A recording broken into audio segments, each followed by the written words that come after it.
صلی اللہ علیہ یا رسول اللہ وسلم علیک یا حبیب اللہ۔ حاجیوں شہنشاہ کا روضہ دیکھو، حاجیوں شہنشاہ کا روضہ دیکھو، کعبہ تو دیکھ چکے کعبے کا کعبہ دیکھو، کعبہ تو دیکھ چکے کعبے کا کعبہ دیکھو۔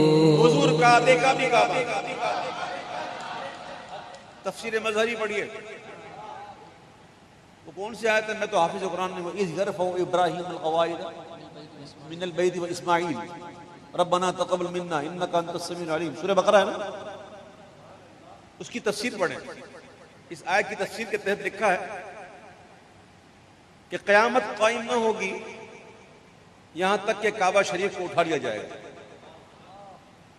کعبے کو فرماتے ہیں جب کعبے کو اٹھایا جائے گا نا تو کعبہ دلہن کی طرح سجا ہوگا، دلہن کی طرح۔ کعبہ ہے بے شک انجمن آرا دلہن، مگر ساری بہار دلہنوں دلہا کے گھر کی ہے۔ کعبہ دلہن کی طرح سجا ہوگا، اور کعبے کو اٹھا کر بیت المقدس کی طرف لے کے جایا جائے گا۔ اگر آپ کبھی فرصت ہو تو آج کل تو بڑی آسانی ہے، گوگل پہ نقشہ مل جاتا ہے، میپ مل جاتا ہے، تو آپ دیکھیں گے نا تو مکے سے اگر بیت المقدس کی طرف جائیں گے نا، بیچ میں مدینہ ہے، بالکل بیچ میں ایسے، یعنی مکے سے پہلے مدینہ پھر مقدس۔ فرماتے کعبے کو بیت المقدس کی طرف لے کے جایا جائے گا، بیچ میں جب مدینہ منورہ آئے گا، حضور کا روزہ آئے گا، تو کعبہ حضور کے روزے پر حاضری دے گا۔ تفسیر مظہری، کعبہ حضور کے روزے پر حاضری دے گا، وہ کہے گا السلام علیکم یا محمد، میرے آقا جواب بھی دیں گے، اور پھر میرے آقا پوچھیں گے اے کعبہ بتا میری امت نے تیرے ساتھ کیا معاملہ کیا؟ تو کعبہ کہے گا کہ اے محبوب، اے آقا، جو میرے پاس آ گیا اس کے لیے میں کافی ہوں، میں اس کو کفایت کر جاؤں گا۔ جو میرے پاس آیا آپ کا امت ہے، اور جو میرے پاس نہ آ سکا حضور اس کے لیے آپ کافی ہیں۔ حاجیوں شہنشاہ کا روضہ دیکھو، کعبہ تو دیکھ چکے کعبے کا کعبہ دیکھو، کعبہ تو دیکھ چکے کعبے کا کعبہ دیکھو۔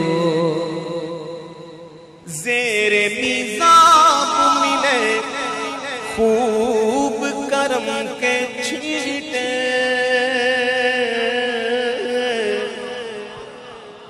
خبروں میں دیکھتے ہیں پتہ چلتا ہے کہ بھائی اسلام آباد میں موسلا دھار بارش ہو رہی ہے، لاہور میں موسلا دھار بارش ہو رہی ہے، ہوتا نا، اور کبھی کبھی ہوتا یہاں تو چھینٹے پڑے، چھینٹا اور موسلا دھار تو فرق ہے کہ نہیں؟ تسلیم بھائی چھینٹے پڑے اور موسلا دھار فرق ہے نا؟ اعلیٰ حضرت کہہ رہے ہیں، حاجیوں سے کہہ رہے ہیں، مدینہ شریف پہنچ کر کہہ رہے ہیں، یاد کرو حاجیو، زیر میزاب ملے خوب کرم کے چھینٹے، ابر رحمت کا یہاں زور برسنا دیکھو، ابر رحمت کا یہاں زور برسنا دیکھو، کعبہ تو دیکھ چکے کعبے کا کعبہ کعبہ دیکھو دھو چکا ظلمت دل بوسائے سنگ اسود دھو چکا ظلمت دل بوسائے سنگ اسود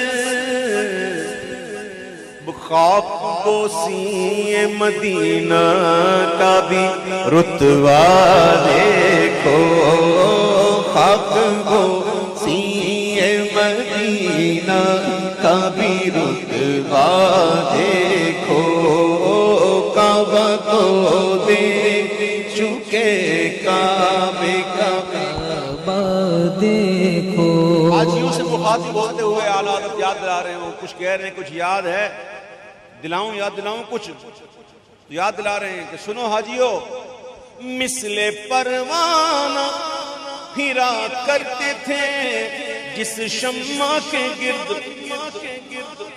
طواف کعبہ ایسے لگتا ہے جیسے شمع ہو اور اسے گرد پروانے امام یاد دلا رہے ہیں کہ حاجیو مثل پروانہ پھرا کرتے تھے جس شمع کے گرد اپنی اس شمع کو پروانہ یہاں کا دیکھو اپنی اس شمع کو پروانہ یہاں کا دیکھو آب زمزم تو دیا خوب بجھائی پیاسے جب بھی جانا مکے زمزم کو خوب پینا اور دبا کے پینا جب تک پیٹ بھرنا جائے نا چھوڑنا نہیں ہاں زمزم کو پیٹ بھر کے منافق نہیں پیے گا مسلمان مومن جو ہے نا وہ دبا کے پیے گا زمزم کو کیا سمجھتے ہیں زمزم کو عام پانی تھوڑی ہے یہ اللہ کے نبی کے مبارک ایڑیوں کی رگڑ سے نکلا ہے اور خوب پیا کریں شفائی شفا یہ زمزم اس لیے ہے جس لیے اس کو پیے کوئی اسی زمزم میں جنت ہے اسی زمزم میں کوثر ہے تو زمزم شریف خوب پیا کریں اعلیٰ حضرت کو یاد دلا رہے ہیں حاجیوں کو کہہ رہے ہیں کہ آب زمزم تو پیا خوب بجھائی پیاسے آؤ جود شہ کوثر کا بھی دریا دیکھو آؤ جود شہ کوثر کا بھی دریا دیکھو کعبہ تو دیکھ چکے کعبے کا کعبہ دیکھو خوب آنکھوں سے لگایا گیا غلاف کعبہ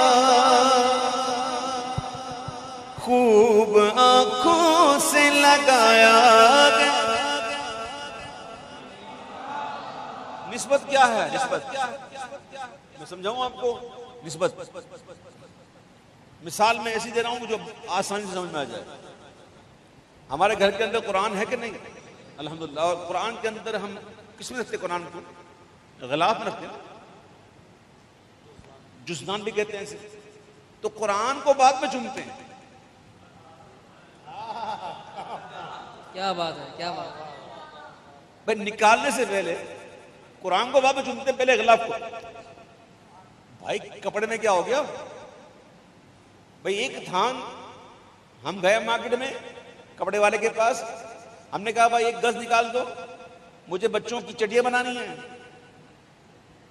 ایک گاہک آیا اس نے کہا مجھے ایک گز نکال دو مجھے جزدان بنانا ہے بھائی کپڑا ایک ہی ہے فیکٹری ایک ہی تھی دھاگا بھی ایک ہی تھا جہاں ڈائنگ ہوئی وہ مل بھی ایک ہی ہے بیچنے والا بھی ایک ہے لیکن نسبت بدل گئی جب نسبت بدل جاتی ہے اور نسبت بڑھ جاتی ہے تو ویلیو بڑھ جاتی ہے کپڑے کو چومتے ہیں کپڑے میں کچھ نہیں ہے کیوں چومتے ہیں کہ قرآن سے لگا ہوا غلاف کعبہ لوگ چومتے ہیں نا یہ کس سے بنا ہے دھاگوں سے بنا ہوگا نا یہ دھاگے کہاں سے آئیں گے؟ اس سے پتہ نہیں اور کیا کیا چیزیں بنی ہوں گی، لیکن چومتے ہیں اس کو ہیں جو کعبے سے لپٹ گیا۔ سمجھو میرے پیارے بھائی، نسبت کی بہاروں کو سمجھو۔ اعلیٰ حضرت کہتے ہیں کہ خوب آنکھوں سے لگایا غلاف کعبہ، قصر محبوب کے پردے کا بھی جلوہ دیکھو، قصر محبوب کے پردے کا بھی جلوہ دیکھو، کعبہ تو دیکھ چکے کعبے کا کعبہ دیکھو، کعبہ تو دیکھ چکے کعبے کا کعبہ دیکھو۔ زینت کعبہ میں تھا، اللہ حج کی سعادت عطا فرمائے۔ جب بندہ عرفات کے میدان میں ہوتا ہے نا، پہلے مینا جاتا ہے، مینا سے پھر عرفات، عرفات کے بعد پھر مزدلفہ، مزدلفہ کے بعد پھر جاتا ہے مینا میں آتا ہے، پھر قربانی کرتا ہے، حلق کرواتا ہے نا، اور پھر وہ جاتا ہے طواف و زیارہ کے لیے۔ تو جتنے دن ہم مینا میں عرفات میں ہوتے ہیں نا، اس دن کعبے کا غلاف تبدیل ہوتا ہے۔ لوگ مینا میں ہوتے ہیں، عرفات میں ہوتے ہیں، پیچھے سے غلاف بدل جاتا ہے، اور جب بندہ طواف و زیارہ کے لیے آتا ہے نا تو کعبہ ایسا چمک رہا ہوتا ہے، ایسا دلہن کی طرح چمک رہا ہوتا ہے۔ اللہ نصیب فرمائے ایسا۔ اعلیٰ حضرت کہہ رہے ہیں کہ زینت کعبہ میں تھا لاکھ عروسوں کا بنا، ارے جلوہ فرما یہاں کونین کا دولہا دیکھو، جلوہ فرما یہاں کونین کا دولہا دیکھو۔ اللہ نصیب فرمائے حتیم کے اندر دو گانا نصیب فرمائے۔ حتیم کعبے کا حصہ ہے، عین کعبے کا حصہ، اور جس نے حتیم میں نماز پڑھی اس نے عین کعبے کے اندر نماز پڑھی۔ اور وہاں جب بندہ حتیم میں ہوتا ہے تو وہ حتیم میرے سجدوں کی کیفیت تھی عجب، جبھی زمین پہ تھی ذہن کہکشاؤں میں تھی۔ اللہ نصیب فرمائے۔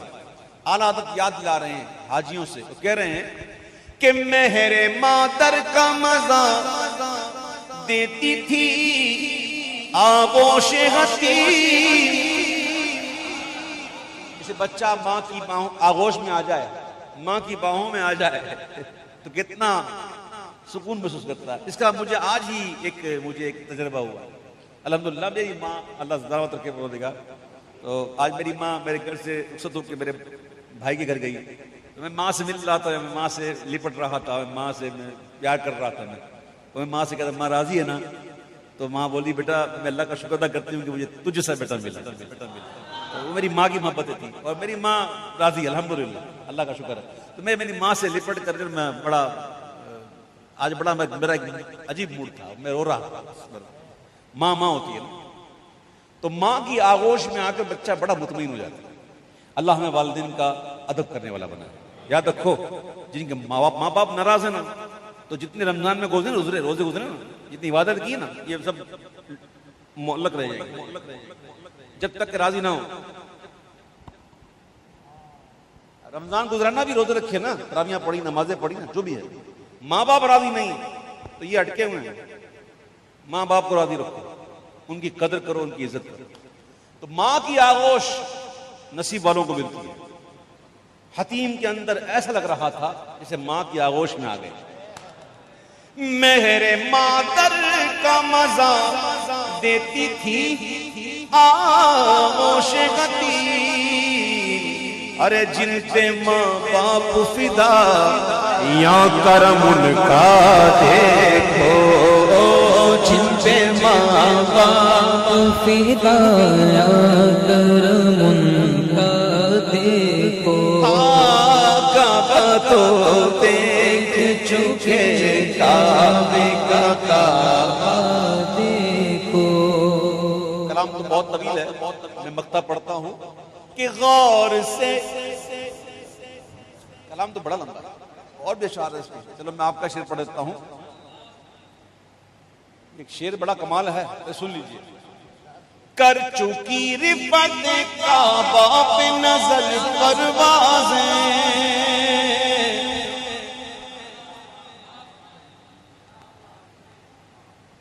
مدینہ جاننے والے جاتے ہیں، بے شمار جاتے ہیں.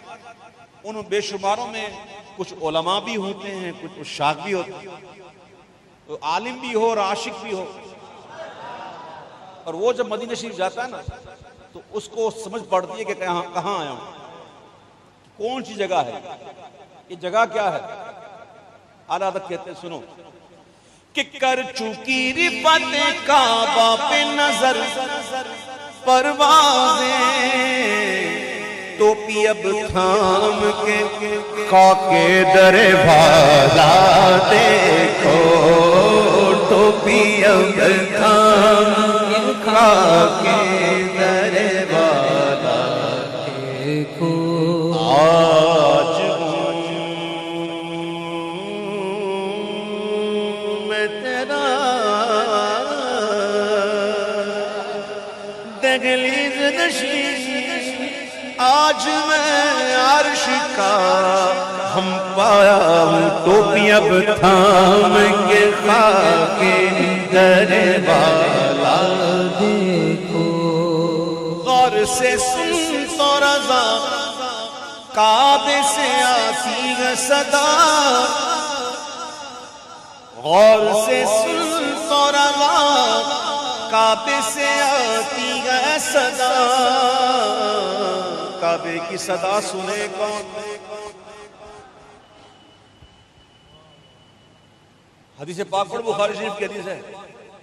جب بندہ اللہ کا قرب حاصل کر جاتا ہے اور اللہ کا ولی بن جاتا ہے، اللہ فرماتا ہے میں اس کے کان بن جاتا ہوں جس سے وہ سنتا ہے، اس کی میں آنکھ بن جاتا ہوں جس سے وہ دیکھتا ہے، میں اس کے ہاتھ بن جاتا ہوں جس سے وہ پکڑتا ہے، میں اس کے پاؤں بن جاتا ہوں جس سے وہ چلتا ہے. یعنی کہ اللہ کی قدرت شامل حال ہو جاتی ہے. تو اللہ کے ولیوں کو پتہ نہیں کیا کیا سننے میں آتا ہے. تو اعلیٰ حضرت کہہ رہے ہیں غور سے سن تو رضا کعبے سے آتی ہے صدا، کہ میری آنکھوں سے میرے پیارے کا روضہ دیکھ